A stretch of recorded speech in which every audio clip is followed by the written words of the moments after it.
Went to the gate of the city, a common meeting place for those living in Bethlehem. And there he met the other kinsman redeemer, the one that Boaz had spoken of to Ruth. Boaz was committed to resolving the question as to who rightly should acquire Elimelech's land, and, more importantly, who should become Ruth's kinsman. In his heart, he cared for Ruth, but according to the custom of the day, he could not pursue her as he was not the closest living relative of Elimelech. His heart's desire could wither away here at the city gate. An important meeting such as this deserved a proper hearing by Bethlehem's most respected elders. None of them knew it, but they were about to witness a decision which would affect the future of all Israel. Boaz's good standing in the community couldn't help him here, nor could his wealth. It was all in the hands of the Lord. נעמי, שחזרה מארץ מואב, רוצה למכור את חלקת האדמה של אלימלך, אחינו. אני מציע שתקנה אותה. גאל אותה למען עניי הזקנים, היום. אתה הגואל הראשון, אני אחריך. אלימלך היה תמיד איש טוב. אדמתו הייתה עשירה ופוריה, כן. אני אגאל אותה. רק חשוב שתדע שברגע שאתה קונה את האדמה של נעמי, אתה קונה גם את רות, המואביה, אלמנתו של מחלון. מחלון היה בנה של נעמי, והשם שלו יישאר תמיד, לנצח, מהאדמה. אני לא יכול לרכוש את האדמה, זה יפגע באדמתי. אני מציע שאתה תרכוש את האדמה, אתה תגאל אותה, גם את האדמה וגם את רות. היום הזה כולכם עדיי, שקניתי את כל אשר לנעמי, שקניתי את כל אשר למחלון וכיליון, רות, אשר הייתה אשתו של מחלון, כעת היא חיה. ומהיום ואילך, כולנו נזכור את מחלון ואדמתו.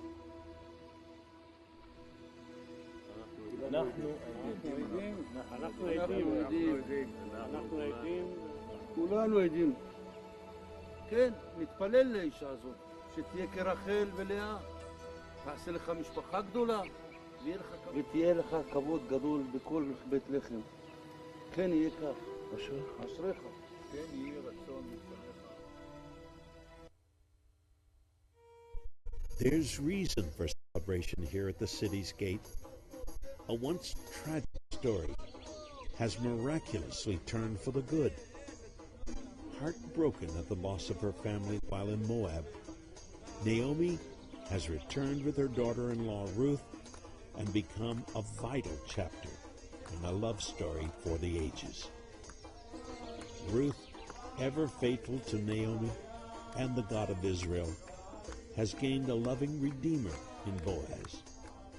And now, on a little road in Bethlehem of Judah, they rejoice over the son of Ruth and Boaz. And they named the child Obed, meaning servant of God. Obed would become the father of Jesse, and Jesse would become the father of David, king of all Israel. Rejoice they should, and it's just begun here in this little town of Bethlehem.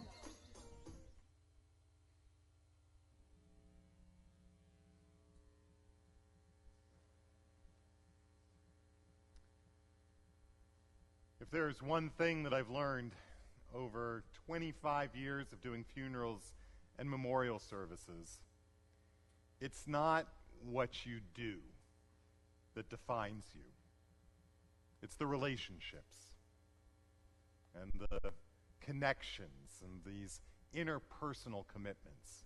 I mean, I don't mean to burst anyone's bubble here, but no matter how great your accomplishments, I hope you understand that they are going to be forgotten not long after you're gone. If there's anything that becomes glaringly clear to me every single funeral that I do, it is that people get up and do these eulogies. Everyone that I do myself, everyone I hear, always in the first half of the eulogy, there seems to be this long list of achievements and successes and positions and accomplishments that the person has been through. You know what I'm talking about, right? And as we read through those, as we recite through them, people's eyes start to glaze over. I mean, it doesn't matter. You could say that they were the CEO of IBM, the president of such and such university. They founded UNICEF and invented the microprocessor, and people just politely nod and shake their heads. And then it's the second half of the eulogy, when the children, the spouse, the friends stand up and say, "He used to sweep me up in my arms every day when he'd come home from work and call me his princess. She sat with me and cried with me all the way through my divorce or through my first breakup. He would sit with me and do homework with me until I got it right, or that silly thing that she would do every time that we got in the car to go on a road trip." That's when people will move to the edge of their seats. You know what I'm talking about, don't you? When their eyes fill with tears, and suddenly you're aware that nobody in the room is breathing, that you could hear a pin drop. It's not what we do. It's who we're connected to that really defines us, isn't it? If you've been to a memorial service that I've done, you have for sure heard me read this quote from Henry Nouwen about the death of his mother. Listen carefully. He says, "In this way, dying becomes the way to everlasting fruitfulness. This is the most hope-giving aspect of our death.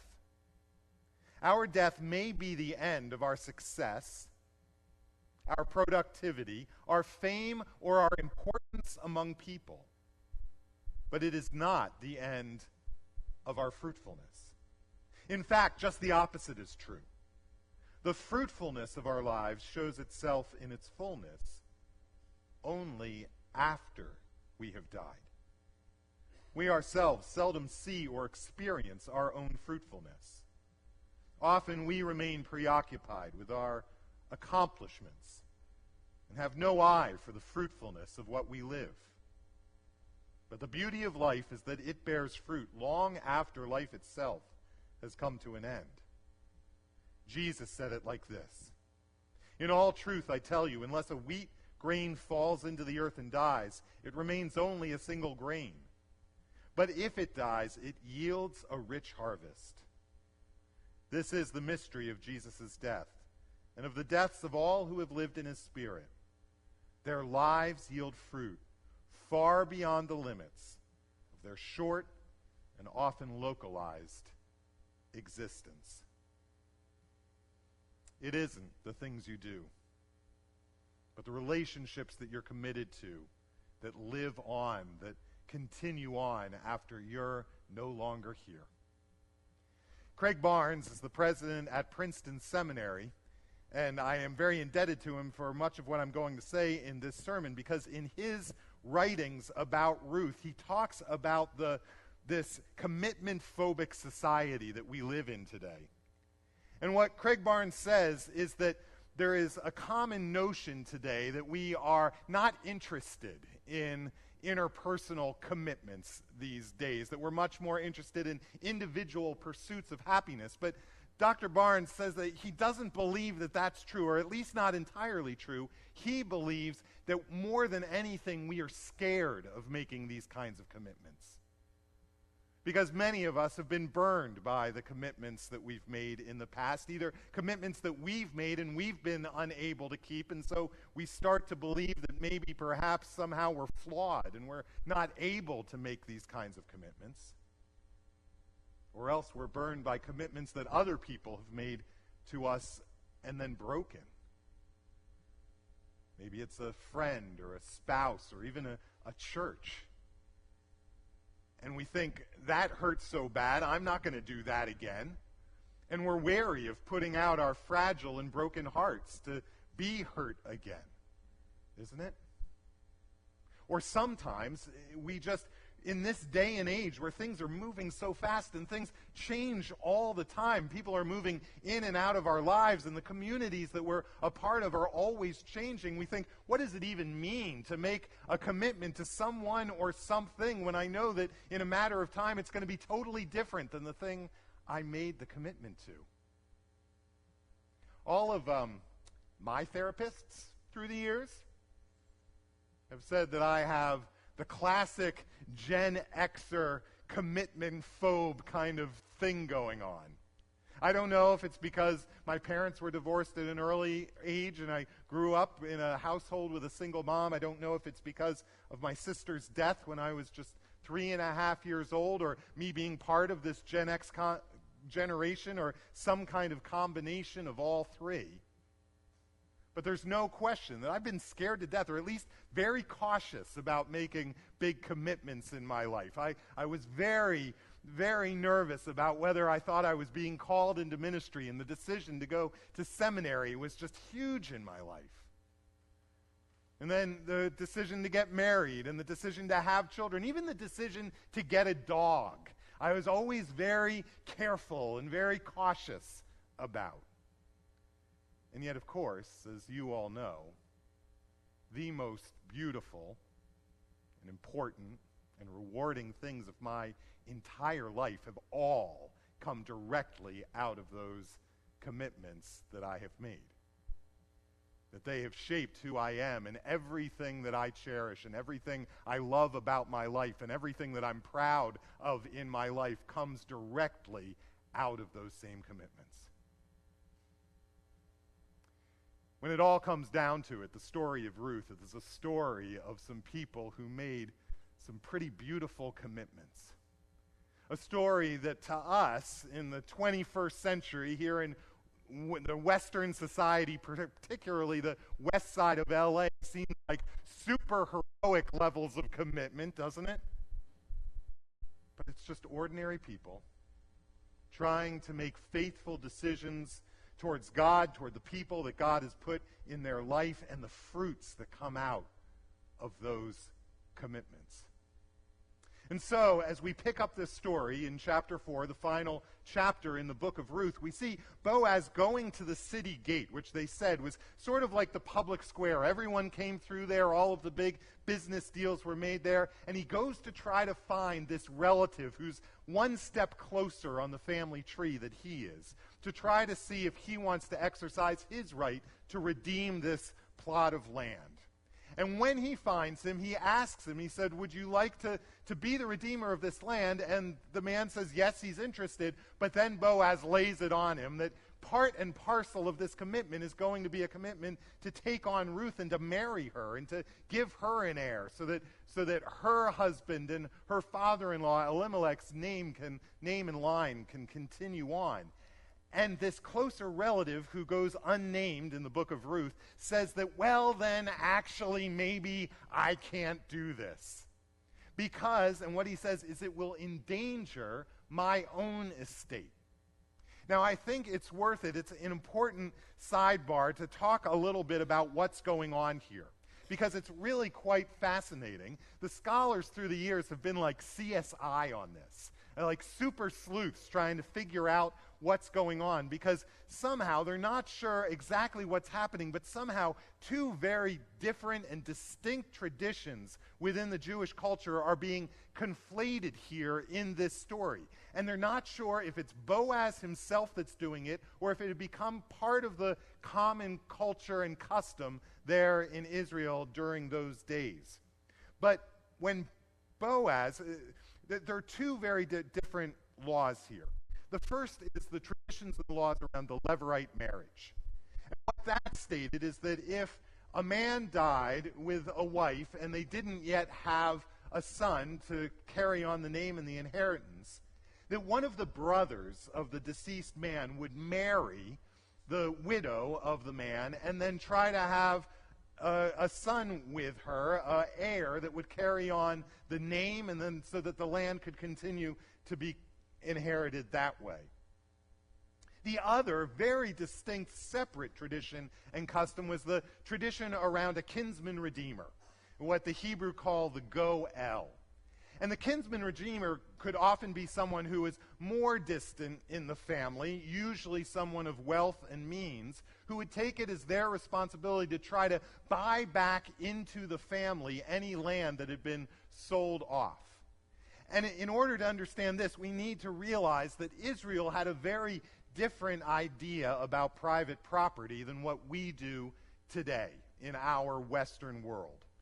When the Israelites came into the Holy Land, they were very clear, and God was very clear, that this land belonged to no one but God and God alone. And yet God wanted the land to be divided up and apportioned out so that the people would work it and till it and use it.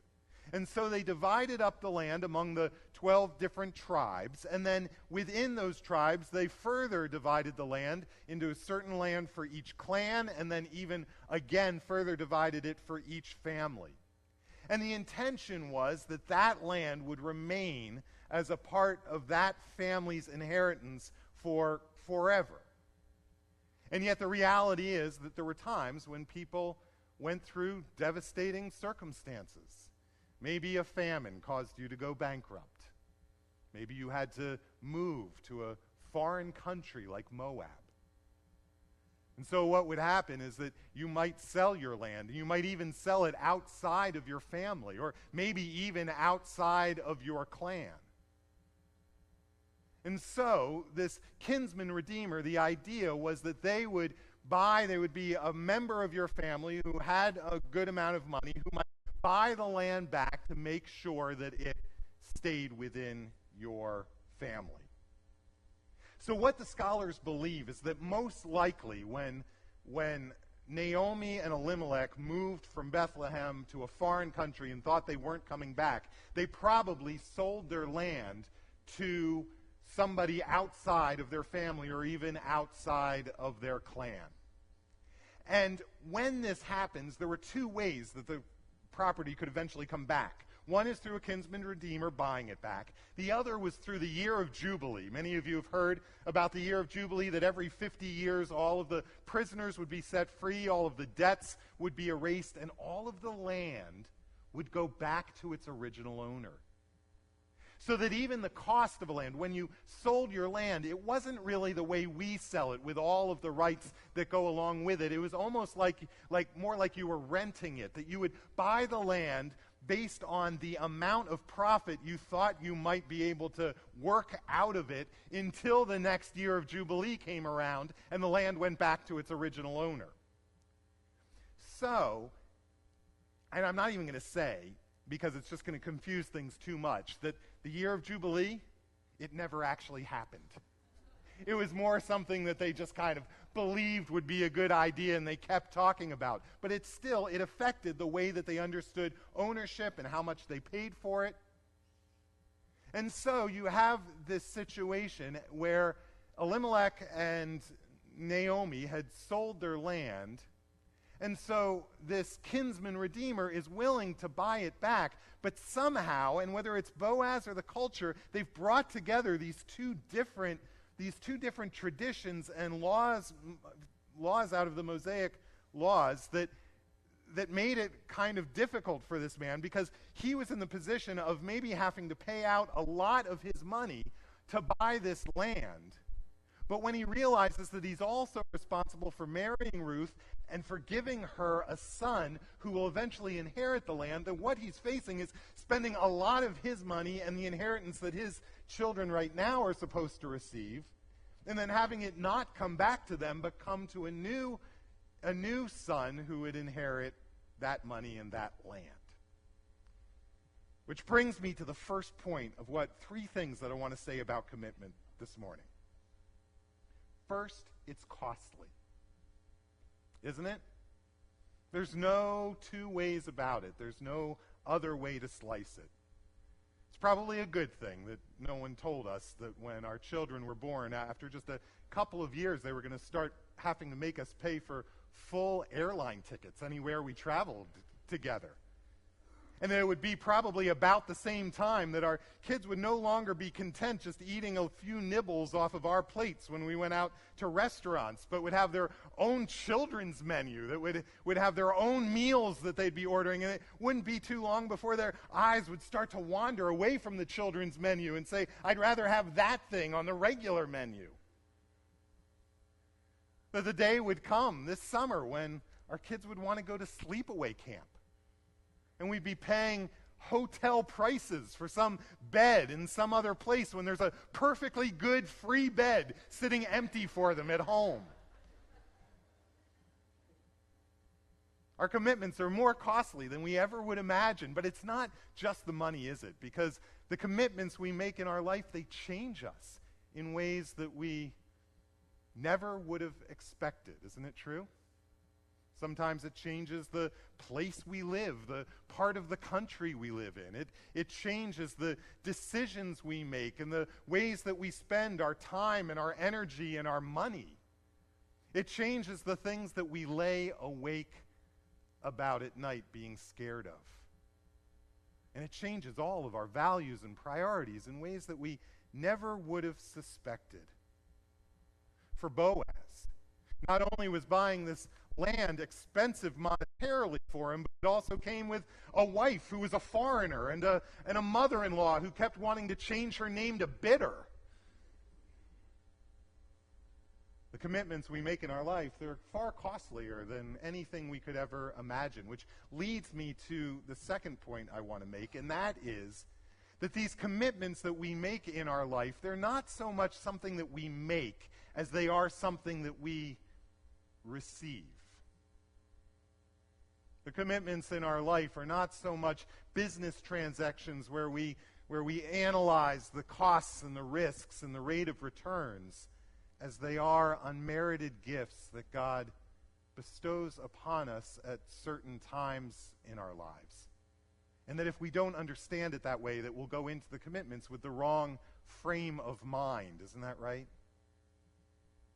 I mean, Boaz, when he saw Ruth out in his fields, this woman who he had heard about, who he had heard was so faithful to one of his distant relatives, he didn't start analyzing all of the costs and what would be involved and how it would change his life. He just saw it as God's divine intervention, as God's gift that he was putting right there in front of his nose.